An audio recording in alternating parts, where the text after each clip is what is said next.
In our headlines on this Tuesday, January 14th, here in South Korea. The first hearing of the impeachment trial against President Yoon took place this afternoon at the Constitutional Court in his absence, amid concerns over his safety in the wake of an arrest attempt by anti-corruption investigators. And speaking of the warrant for his detainment, tensions are mounting as the timing of the second attempt to arrest the president remains unknown, while a trilateral meeting among anti-corruption officials, the police and the presidential security team opened this morning. Meanwhile, North Korea launched multiple short-range missiles toward the EC today, its second provocation for the new year, following its first missile test of 2025 last Monday, to coincide with the visit of U.S. Secretary of State Antony Blinken here in capital Seoul amid its political turmoil. We started the Constitutional Court today, where the president's impeachment trial began with the first hearing taking place in his absence. For more on this, I have our Oh Seong standing by live at the court. Now, Seong, I hear the first session lasted only a few minutes. Do tell us more. Good afternoon, Sunny. Yes, indeed, you're right. The first trial hearing for the president's impeachment was over in just 4 minutes, as the Constitutional Court is obliged to adjourn the meeting if the main party is not present at the first hearing. Take a listen to what Acting Chief Justice Yoon had to say. As the respondent is absent, proceedings will not continue today in accordance with Article 52, Paragraph 1 of the Constitutional Court Act. His absence was largely expected by the court, which has already scheduled the next hearing for Thursday. If Yoon also skips that session, then the justices can proceed without him. Now, you'll notice, maybe on the footage, that the number of justices present was 8, and that includes Justice Chung Kye-sun, who the president's lawyers filed to recuse. They cited her and her husband's affiliation with the Democratic Party and the National Assembly's impeachment panel chair, Kim Il-soo. However, Justice Moon said that the whole bench had agreed to reject the recusal request in a meeting earlier today. Yoon's attorney said that the decision was deeply regrettable. Right, and his defense team, Seong, continues to raise objections about the proceedings at the court as well, right? That's right. President Yoon's lawyers have disputed the speed and the manner of which the Constitutional Court has been conducting the trial. In fact, the legal team submitted 4 objections on Monday, including a recusal for Justice Chung Kye-sun, as mentioned, as well as an objection to the first trial hearing and the scheduling of 5 hearing dates without consultation. The court's acting Chief Justice refuted that the bench's announcement of trial dates aligns with the Constitutional Court Act. So it seems the court is determined to move ahead with the proceedings, while President Yoon's side is aiming to slow it down, as they call for the court to conduct a sufficient trial procedure, observing the 180-day trial period stipulated by law. Following the first hearing, the president's attorney Yoon indicated that the legal team will continue to contest the fairness and legality of the court's procedures. The rush scheduling of hearings is unnecessary. Even if hearings were scheduled through February 4th, there was ample opportunity during today's or the January 16th hearing to consult with and notify the defense counsel. Such omissions cast doubt on the fairness and neutrality of the trial process. Meanwhile, the National Assembly's impeachment team has called for expedited proceedings and also called on the president himself to attend his trial. The respondent is expected to continue employing various measures, even after today, in order to hinder the swift and smooth progression of the trial. Right, Seong, the second hearing is scheduled for this coming Thursday. Do we know whether the president will be there? Right, well, indeed, the full-fledged trial will be proceeding on Thursday with the second session, but it's yet unclear whether the president will attend and how far the arguments can actually go. The president's side and the National Assembly's impeachment team, during their 2 pre-trial sessions, they failed to narrow their differences over the main grounds for impeachment due to unresolved sticking points. First, Yoon's team says that the National Assembly's panel removing charges of insurrection as a main argument for impeachment makes no sense, as the Assembly's motion to remove him from power cited insurrection as a major reason. They called for another vote for impeachment at the National Assembly without insurrection charges if they wish to drop it from the impeachment trial. The Constitutional Court is expected to rule on this matter. Also, Yoon's team filed an objection to the court's decision to obtain records from ongoing trials and criminal investigations over the martial law declaration, arguing that it violates the Constitutional Court Act. On top of the various procedural complaints raised by the team, observers note that these challenges, if accepted by the court, could delay the trial from moving forward on schedule. Right, I see. All right, Seong, thank you for the latest on the impeachment trial, and do keep us posted. Moving now on to the latest regarding the attempt to arrest President Yoon Suk-yeol. For details, Arirang's Moon Hae-ryun joins us live from the president's residential neighborhood. Hae-ryun, it's good to have you on. Now, I believe there was a three-way meeting earlier this morning among anti-corruption officials, the police and the presidential security team. What has been shared about that meeting? That's right, Sunny. So the Corruption Investigation Office for high-ranking officials, the police and the Presidential Security Team held a meeting earlier this morning in order to discuss the execution of the warrant to detain President Yoon. Now the CIO has said that the meeting will not influence their plans, but that they simply listened to the opinions that were shared during the meeting. So, according to the CIO official, the discussions were centered on ensuring a peaceful execution of the warrant, but no conclusions were reached. The CIO noted that it is waiting for a more solid response from the Presidential Security Service without setting a specific deadline, and further added that there are no additional meetings between the three planned as of now. This comes following the public appeal from the President's Chief of Staff, Chung Jin-suk, this morning, which said the Presidential Office is willing to cooperate with the police and the CIO. This included options for investigation at a neutral location or through a visit. However, the CIO commented that they have yet to receive a formal request regarding alternative arrangements. In this morning's statement, Chung further emphasized that Yoon must be allowed to fully exercise his right to defend himself and present his position, as should be guaranteed for all South Korean citizens.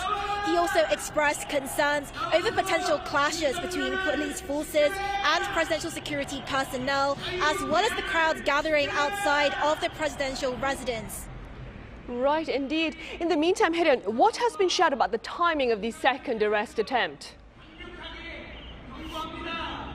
Right, Sunny. So it's been more than a week since the new warrant to detain Yoon was issued, but the CIO and the police have yet to make a move here at the presidential residence. But it has been reported that the police met earlier this morning in order to discuss matters related to the execution of the warrant. So the meeting apparently took place this morning at 10 a.m., lasting for around 2 hours between the Special Investigation Team of the National Office of Investigation and commanders from the criminal task forces of the Seoul, Gyeonggi-do and Incheon police agencies. So discussions focused on concrete plans on how to enter the heavily fortified presidential residence in Hannam-dong behind me, which is secured with barricades and barbed wire. Specific strategies were reportedly discussed, including measures to suppress resistance from the presidential security team, searching the residence and detaining President Yoon. The execution of the warrant is reportedly set to begin as early as 5 a.m. tomorrow. However, given the scale of the operation, which could involve mobilizing around 1,000 officers, changes in the timeline remain possible as the plan continues to be finalized. It has been formally reported that the operation could take 2 to 3 days should the Presidential Security Service resist the warrant's execution. Right, and before you go, Hae-ryun, do tell us a bit about the atmosphere around the president's residential area as we speak. Well, Sunny, I'm not sure if you can hear the noise happening around me, but it looks and certainly sounds as though there's quite a crowd gathered here at the presidential residence, despite the unfavorable weather conditions. Now, tensions are beginning to mount alongside expectations that a second attempt at executing the warrant will take place within the next 24 hours. The proximity of the rally locations for both sides has raised concerns about potential clashes, and to prepare for any possible incidents, the police have positioned riot squad vehicles between the groups to separate them. Security around the presidential residence remains tight, with the presence of armed guards becoming more prominent.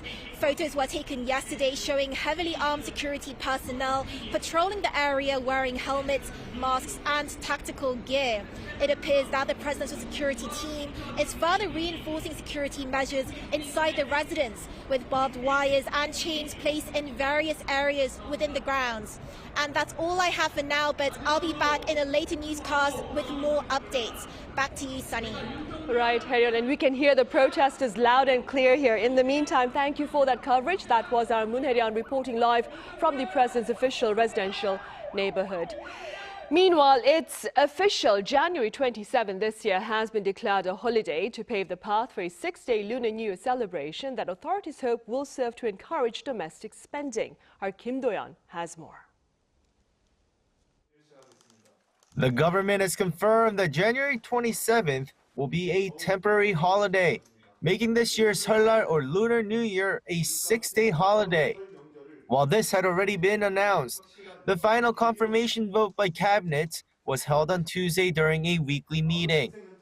Acting President and Deputy Prime Minister for Finance Choi Sang-mok said this is to boost the suffering economy. I hope people take the opportunity to recharge during the long holiday, while also boosting the domestic economy through local travel and responsible consumption. We ask that you participate in helping foster a spirit of mutual growth and solidarity.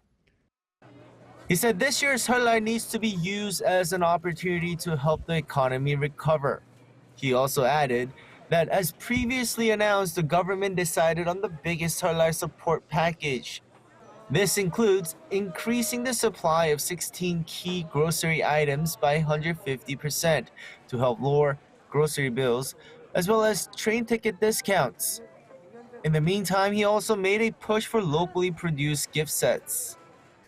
During this holiday, to promote domestic agricultural and seafood consumption, we ask that you actively participate in buying the highly discounted gift sets made of local rice or local beef, the key Seollal gift items.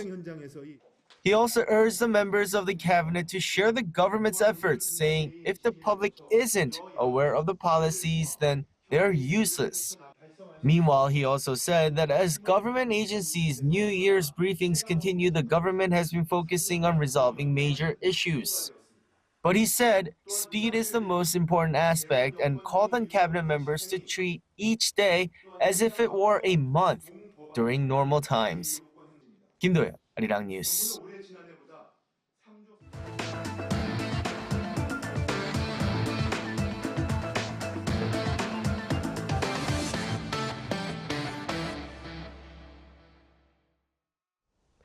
North Korea test-fired a series of short-range ballistic missiles earlier on this Tuesday morning, posing its second act of provocation for the new year in just over a week, as the Trump administration is poised to return to the White House next Monday. Our correspondent Kim Jang-sil reports.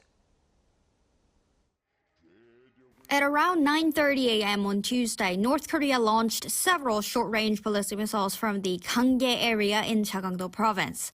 The missiles flew approximately 250 kilometers before landing in the East Sea, a frequent target in North Korean missile tests. The Joint Chiefs of Staff announced that South Korea and U.S. intelligence detected North Korea's launch preparations early and tracked the missiles in real time. Our military has increased its surveillance and readiness to prepare for any additional launches, while closely sharing related information with the U.S. and Japan. Tuesday's SRBM launches mark North Korea's second missile test this year. On January 6th, North Korea fired an intermediate-class hypersonic solid-fuel ballistic missile from the Pyongyang area. Some analysts tie the launches to the upcoming U.S. presidential transition, while others point to broader strategic motives. Yang Mu-jin, president of the University of North Korean Studies, explains North Korea's possible intentions.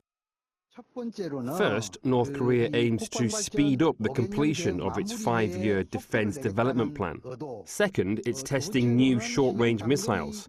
Third, it's showing confidence in its ability to launch various types of missiles anytime and anywhere. Lastly, it's a display of military dominance over Seoul and the greater capital region. In response, acting President Choi Sang-mok condemned Tuesday's launch as a clear violation of UN Security Council resolutions, vowing a firm response in coordination with the U.S. Kim Jong-sil, Arirang News. Separately, Seoul, Washington and Tokyo shared a joint statement today condemning Pyongyang's theft of cryptocurrency. Now, underscoring the threats posed by Pyongyang on cybersecurity across the Indo-Pacific region, the three governments reaffirmed their commitment to sanction individuals and institutions behind North Korea's illicit cyber activities. They also spoke of enhancing their response mechanism through trilateral working groups. And in the U.S., preparations are underway for the inauguration of America's 47th president on January 20th. Our Lee Sing-jae has the latest. President-elect Donald Trump will return to the Oval Office as the 47th president of the United States at noon on January 20th, which is the third of 4 days of related events. 2 days before Inauguration Day on January 18th, the president's reception will take place, along with a fireworks display at Trump National Golf Club in Virginia. Later that night, a cabinet reception and vice president's dinner will take place. On the following day, a wreath-laying ceremony will take place at the Tomb of the Unknown Soldier at Arlington National Cemetery. The official Inauguration Day will begin with a service at St. John's Church, where Trump will be sworn into office. Trump will then head over to the president's room near the Senate chamber, where, as part of tradition, he will sign nominations. After a luncheon hosted by the Joint Congressional Committee on Inaugural Ceremonies, the presidential parade will take place from the Capitol to the White House. The parade will be followed by an Oval Office signing ceremony before Trump attends the Commander-in-Chief Ball, the Liberty Inaugural Ball, and the Starlight Ball. On the last day, on January 21st, inaugural activities will conclude with the National Prayer Service in the morning. Ahead of the inauguration ceremonies across various locations in the U.S. Capitol, security in the city has been significantly strengthened. More than 30 miles of anti-scale fence will be used for the inauguration, more than any other NSSE ever before. The Secret Service's comprehensive security plan will continue to use drones as part of our protective posture. Officials expect nearly 250,000 people will attend the inauguration, with many more expected in the downtown area of D.C. for demonstrations. Ahead of the inauguration, the U.S. Senate is also set to hold its confirmation hearings for the cabinet nominees. In particular, attention is focused on the confirmation hearing for the U.S. Secretary of Defense held on Tuesday. This comes amid controversy surrounding Pete Hegseth, who was investigated by police over sexual assault allegations. More than a dozen other confirmation hearings will take place over a span of a week as the country prepares for the inauguration of Trump. Lee Sing-jae, Arirang News. In other news, Korea's exports of information and communication technology products soared almost 26% on year in 2024. Our correspondent Lee Soo-jin covers this latest data. South Korea's tech shipments reached a new annual high in 2024, led by record chip exports. Data from the Ministry of Trade, Industry and Energy showed that ICT exports last year came to $235 billion, up nearly 26% compared to the same month the year before. This marks a fresh high on a yearly basis, surpassing the previous record set in 2022, as ICT exports have continued to see year-on-year rises for 14 straight months. The ministry attributed this mainly to outbound semiconductor shipments reaching an all-time annual high of $142 billion in 2024, boosted by robust global demand for AI-related products. That's up a whopping 42.5% compared to the year before. Chip exports also surpassed the $10 billion mark for the 8th consecutive month as shipments of memory chips, including high-bandwidth memory semiconductors, showed significant growth. And a shift to a double-digit growth in mobile phones, as well as large demand for solid-state drives, also contributed to 2024's record-high tech exports. By country, exports to Vietnam and the United States, which showed a sluggish performance in 2023 due to a slump in the global economy, both recorded their highest ever export value last year. China, South Korea's top export destination, accounted for over 40% of Korea's total ICT exports last year, on the back of strong chip demand. As for exports in December alone, shipments reached more than $22 billion, up more than 24% year-on-year. But it wasn't just December that saw solid monthly exports, as shipments surpassed a $20 billion mark for 5 straight months starting last August. And exports in the last month of the year were also bolstered by chip shipments, with both memory and system semiconductors showing significant increases compared to the previous year. Lee Soo-jin, Arirang News. And Hyundai Motor and Kia Motors have set a new record for exports of eco-friendly vehicles. According to the two automakers on this Tuesday, they exported over 707,000 eco-friendly cars last year, up 3% on year. Now, this is the highest figure ever and includes EVs, hybrid EVs and fuel cell EVs. According to company officials, the latest surge was driven by a 44.6% on-year jump in exports of hybrid EVs, as well as efforts to better respond to global market trends.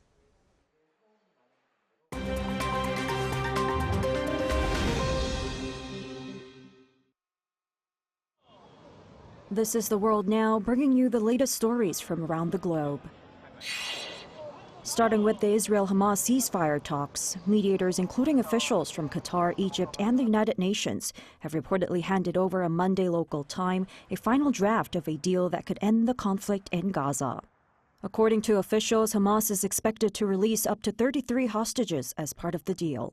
U.S. President Joe Biden expressed optimism in a speech on Monday, stating that the U.S. is pressing hard to close this. Final details of the ceasefire negotiations are set to be completed in Doha on Tuesday morning during another scheduled round of talks. The release of hostages will be the first phase of the agreement, with negotiations on the second phase aimed at ending the war, commencing on the 16th day after the ceasefire deal is implemented. In Greenland, the country's Prime Minister Mute Egeda announced on Monday the nation's intent to strengthen defense and mining collaborations with the United States, emphasizing that any agreements will be established on Greenland's terms. This follows President-elect Donald Trump's renewed interest in acquiring the mineral-rich Arctic island in recent weeks, highlighting the region's strategic significance.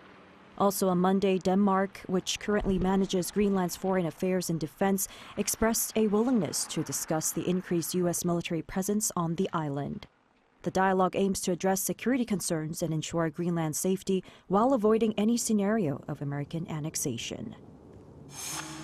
Over in the U.S., the Academy of Motion Picture Arts and Sciences has for the second time postponed the announcement of this year's Oscar nominations due to the ongoing wildfires in Los Angeles. Initially scheduled for January 17th, then moved to January 19th, the nominations will now be revealed on Thursday, January 23rd. In a statement, Academy CEO Bill Kramer and President Janet Yang cited the active fires as a reason for extending the voting period, allowing members additional time. Also, the annual Oscar nominees luncheon set for February 10th has been canceled. Despite these changes, the 97th Academy Awards ceremony remains scheduled for March 2nd. In India's northern state of Uttar Pradesh, the world's largest religious gathering, the Mahakumbh Mela, also known as the Great Pitcher Festival, kicked off on Monday. Held every 12 years, the festival is expected to draw over 400 million Hindus over the next 6 weeks. During the festival, devotees take part in rituals such as the Shahi Snan or the Royal Bath, where they immerse themselves in the confluence of the Ganges, Yamuna, and the mythical Saraswati rivers, known as the Sacred Waters.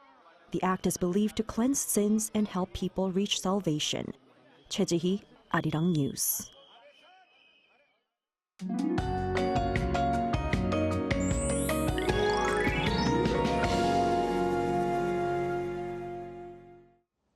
It was relatively easy to do outdoor activities during the day today. However, as the cold air will move south from the northwest from tonight, the weather will get cold again tomorrow morning across the country.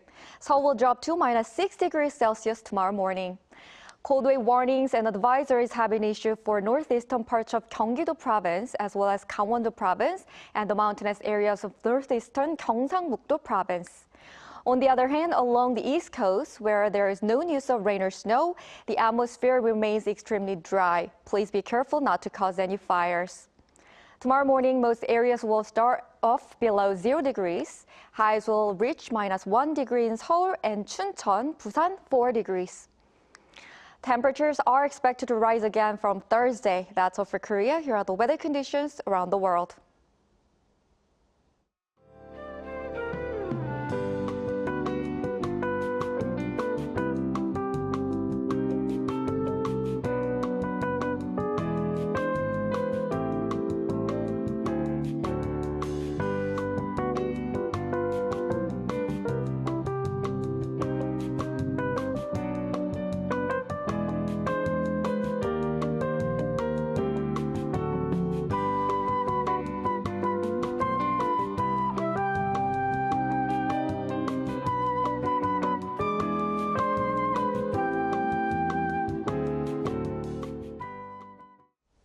Those are the headlines at this hour here in South Korea. Coming up next is our daily panel session. Do stay with us.